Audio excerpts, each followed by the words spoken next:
brothers plighted. Such is the simple yet profound theme of Beethoven's choral symphony. Today, the whole world can listen and be inspired and refreshed by the music and its message, yet few of us know that Beethoven composed this mighty ode to joy after he had become almost completely deaf. Overcoming this most tragic handicap, Beethoven bequeathed to the world a masterpiece for which humanity will be eternally grateful. The Wilson family are listening to the choral symphony, all except Mrs. Wilson. Her hearing has slowly failed over a period of years, and she can no longer hear the voices of her family and her friends. Deafness is a handicap that passes almost unnoticed by those of us who enjoy normal hearing. But in recent years, much research has gone into finding ways and means of lessening the handicap, and a visit to the Deaf Clinic at Manchester University is one very good way of showing what's being done in this field. Good morning. Good morning. Will you put the telephone to your ear like that? When you hear a sound in the telephone, put up your finger. And put your finger down when the sound stops. I want to find the quietest sound you can hear. Mrs. Wilson has been sent to the university clinic by her doctor to find out how much hearing she has left and what use she can make of it. Hearing tests are made with an audiometer, which produces a series of pure tones, from very low to very high, and they can be varied from very soft to very loud. The patient listens carefully and assists in the job of measuring accurately the amount of hearing which is still left in each ear. The audiometer test is already showing that Mrs. Wilson has sufficient hearing left for her to make use of a hearing aid. A further test is made. Mrs. Wilson listens through various hearing aids of different design to a recorded voice, which is reproduced through a loudspeaker at normal conversational loudness. The gamblers tried their luck. Can't get the first word. Sounds like tried their luck. Soldiers wear khaki uniform. Soldiers wear khaki uniform. A simple method of scoring shows which hearing aid gives the best results. Then there are lip-reading classes. When speaking, the words form very subtle images on the lips and face. By lip-reading, you interpret these images as you would a series of silent, moving pictures. He offered him a job as batman. What did I say then? A job as batman. Help for the deaf child is more complex and difficult, for the very young deaf child usually grows up to be dumb. This is Maureen, age 4. She was born deaf and hasn't yet learned to speak. Watch, Maureen. Go. Go. Go. Would you like to try? Now you try. That's right. Put it in there. Go. Go. Will you try her? Go. Go. Go. Go. Go.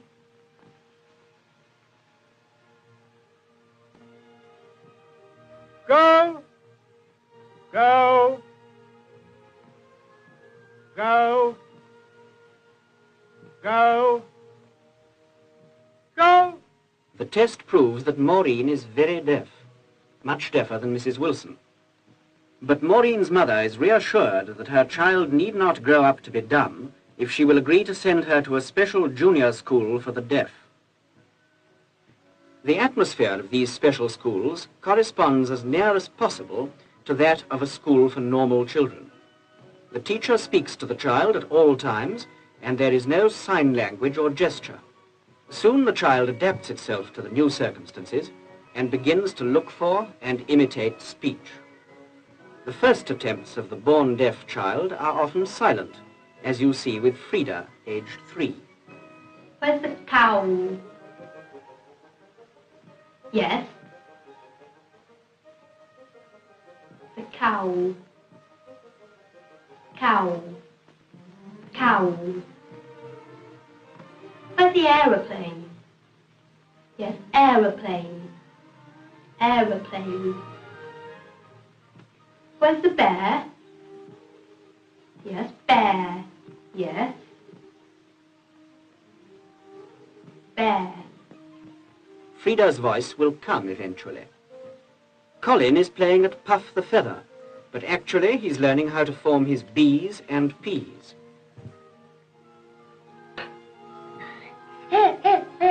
Now look, Colin. That's a good try.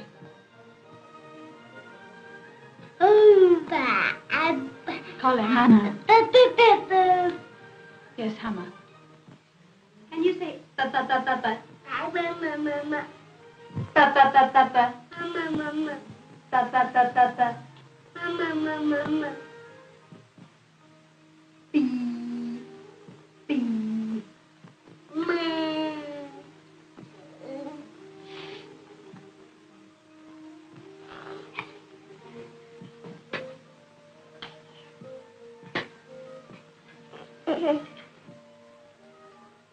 Yes, that's your book. Look, what's this?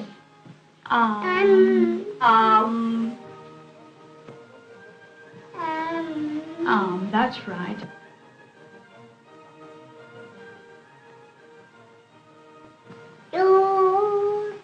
Door. Look. Eyes. That's better. Look, dear. House. That's better. Eileen. Look, Eileen. Bye-bye.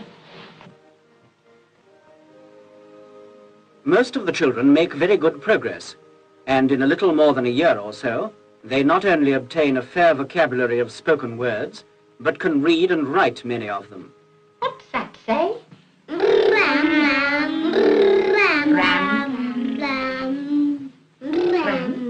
That's right. Look, what's this? Yes, tell me. Speak up. This little girl called Mary has a bone. What's that?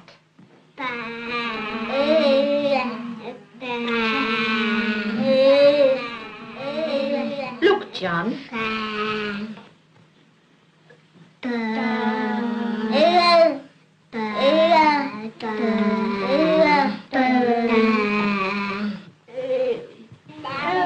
Mary, come here, dear, with your parcel.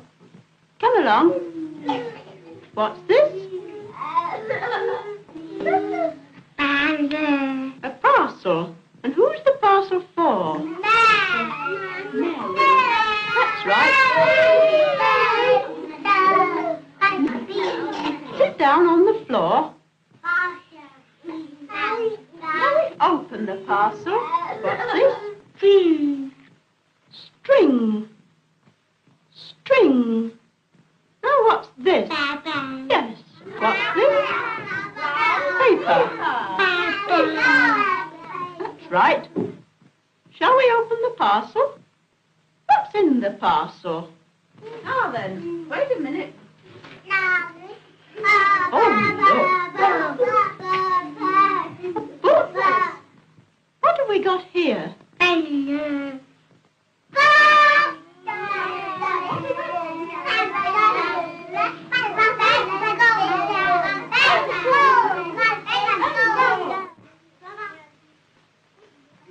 What's this?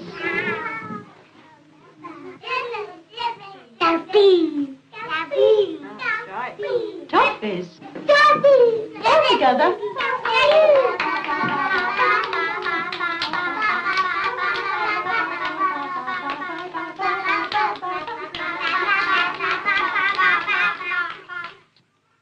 These 6-year-olds are having an arithmetic lesson. But whatever the work or the play, the emphasis is always on lip reading and speech development. Tell me, say it.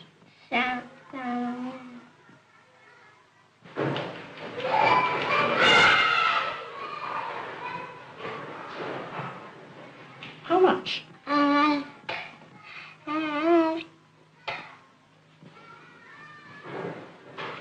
Okay.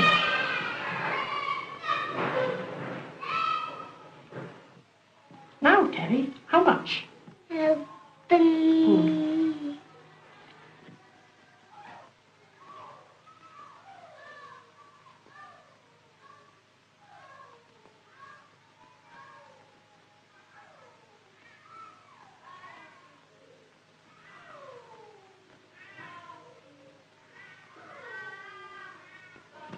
All together.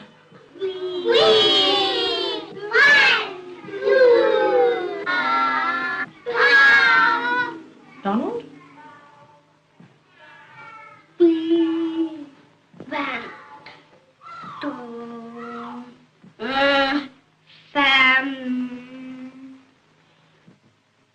The partially deaf child is helped further by powerful hearing aid equipment. This enables her to hear more distinctly, which helps her to correct some of the errors in her own speech. Ba ba bee bee bee, ba ba bee bee bee, ba ba bee bee bee, ba ba bee bee bee. Tell the man to open the gate. Open the gate. Put the cow in the field. Put the horse in the field. Tell the man to shut the gate.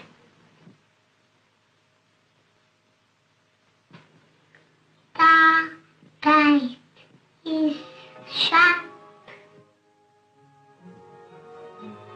About the age of 7, the children pass on to the upper school.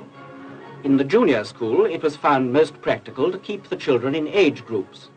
But in the upper school, the partially deaf children are taught in classes separate from those who are severely deaf. This enables the partially deaf child to advance at a much faster rate than those who are handicapped by severe deafness. The curriculum of subjects is much the same as for children who attend normal school, but the emphasis continues to center on speech development and correction. That the severely deaf child is slower in speech development than the partially deaf will be seen in the following 2 classes.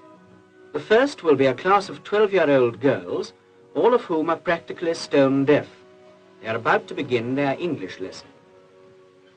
What is the picture about, Thelma? What is the woman selling?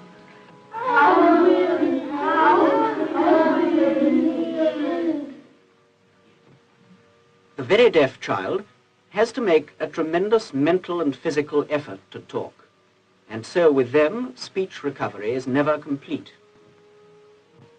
Where are the bananas? Dorothy. That's right. Tell it to the class. Now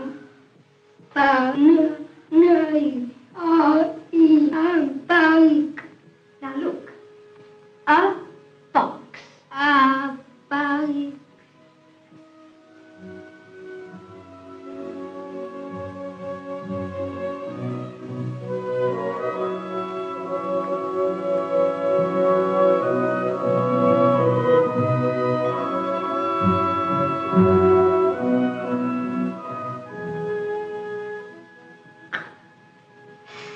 Now put them together.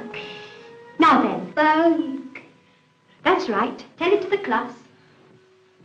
The bananas are in a bag. Good. Sit down. With the partially deaf child, however, speech recovery is often complete, and most of the boys in this amplifier class will grow up to talk quite normally. Now I'm going to light a candle and heat the wire. And I want you to watch what happens.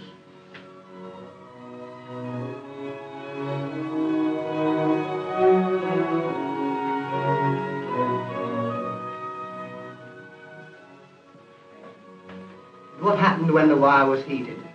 The wire must have gone longer. And what happened when the wire was cooled? The wire must have gotten shorter. All right, that's very good. In addition to scholastic work, there are art classes and manual training of all kinds, as well as sewing and domestic science classes for the girls. Schooling finishes at about the age of 16, and the pupils have the choice of leaving or staying on at school in order to receive a thorough training in one of the various essential trades, such as carpentry, bootmaking and repairing, tailoring, baking, and dressmaking for the girls.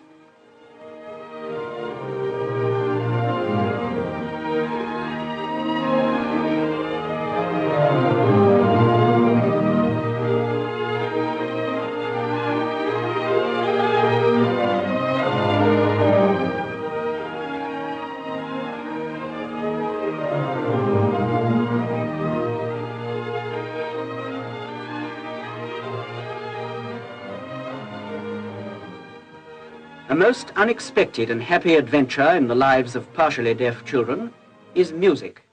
This was made possible by the development of special hearing aid equipment, such as you saw being used in the amplifier class.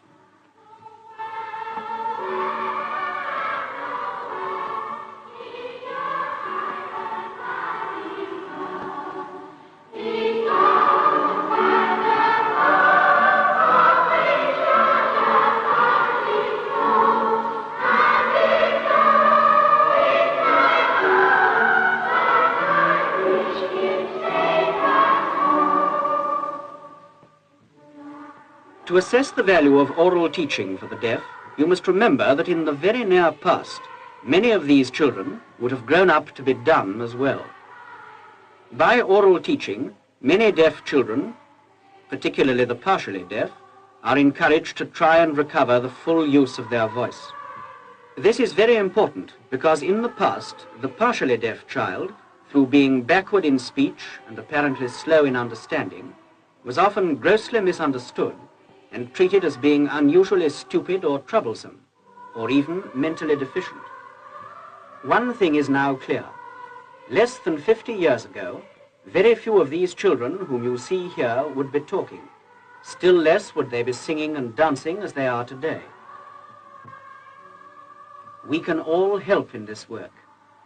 A little sympathy and understanding for those whom we know to be deaf is in itself sufficient to spur them on to greater efforts, and thereby help them further in their triumph over deafness.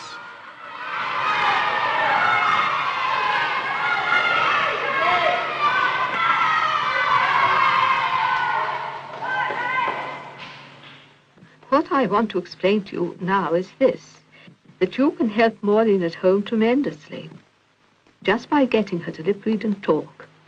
But what is going to happen to Maureen when she grows up? Will she lead an ordinary life? Come in, Molly.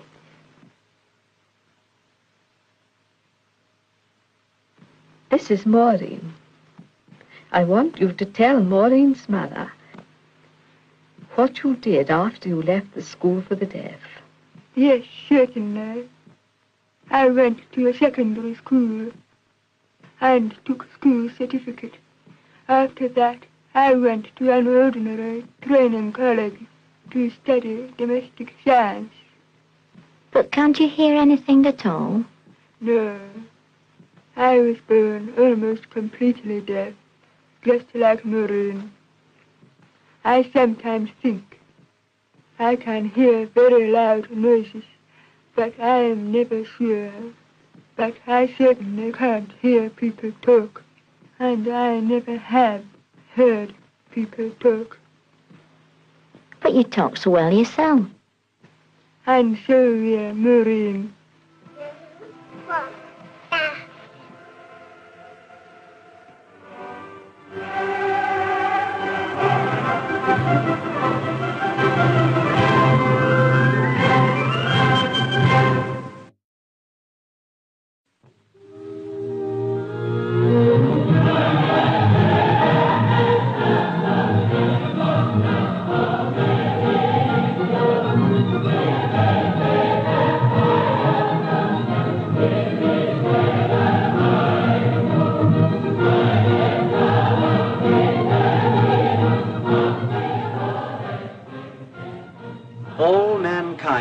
Brothers plighted.